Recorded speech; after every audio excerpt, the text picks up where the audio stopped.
আমরা এখন যাচ্ছি একটা বার্থডে বাড়ি। আমি রেডি হয়ে গেছি, এই যে অনুও রেডি হয়ে চলে এসেছে। আমরা দুজনাই যাব, আর আমার ছেলে আগেই চলে গেছে ওর মেসোর সাথে। তো আমি এখান থেকে রাস্তায় এসে একটু তেল ভরে নিলাম, অনেকটা পথ যেতে হবে। আর আজকে যাচ্ছি হচ্ছে আমার বোনের মেয়ের বার্থডে, তো সেখানে আমার বাপের বাড়ির কাছাকাছি। বার্থডেটা খুব বেশি বড় নয়, ছোটোখাটো করে আয়োজন করেছে। দেখো রাস্তাটা কি সুন্দর লাগছে, তাই না? অনু এই যে ভিডিও বানিয়েছে, এত সুন্দর লাগছে, সর্ষে ক্ষেতগুলো ভীষণ সুন্দর। তো চলো, এই রাস্তাটা তো আমি আমার ভিডিওতে আগেও দেখিয়েছি, বাট আজকে সৌন্দর্যটা কিন্তু একটু অন্যরকমই, অনেক বেশি সুন্দর লাগছে আজকে। তো বার্থডে গার্লের জন্য আমার একটা কিছু নিতে হবে।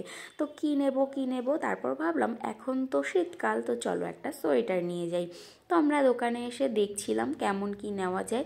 তো সব কিছু দেখে অবশেষে আমার এই পিঙ্ক কালারের সোয়েটারটাই পছন্দ হলো। এরপর চলে এলাম বাপের বাড়ি, আর বাড়িতে গাড়িটা রেখে এই যে মামিদের সাথে টোটোতে করে যাচ্ছিলাম। তো এটা ছিল আমার মামি, এই যে অনু, আর এটা মামির মেয়ে।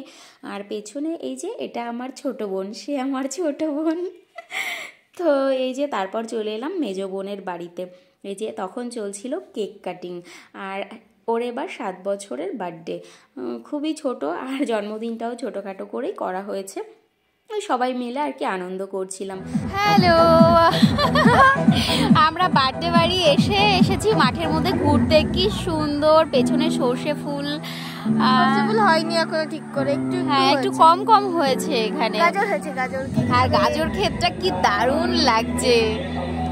যার যার গাজর খেতে ভালো লাগে শেষে কমেন্ট করবে। গাজর খেতে তো আমার মনে একমাত্র আমারই ভালো লাগে। আমার ভালো লাগে, আমার ফেভারিট গাজর। আয়ুষও তো খায়। ও কথা ছেড়ে দাও, তো খাবো।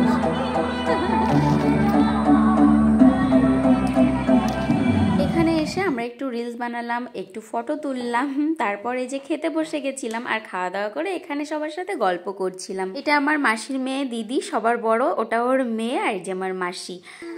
ইয়ে মাসির বিয়ে কখন কবে হবে? নেয়া মাসির বিয়ে?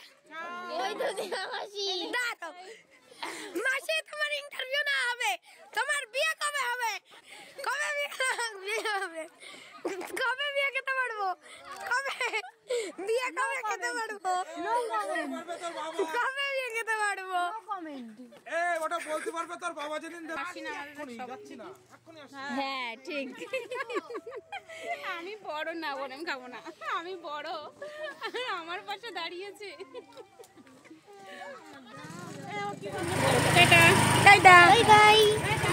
অনেকদিন পর মামা মামি দিদি মাসি সবার সাথে দেখা হলো, অনেক আনন্দ করলাম সবাই মিলে। তারপর চলে এলাম। আর দেখো আসার পথে এই যে আমাদের ব্রিজের পাশেও ওই যে স্কুলটা দেখা যাচ্ছে, ছোটবেলা থেকে ওই স্কুলেই পড়েছি। তো চলো আজকের মতো ভিডিওটা পর্যন্ত।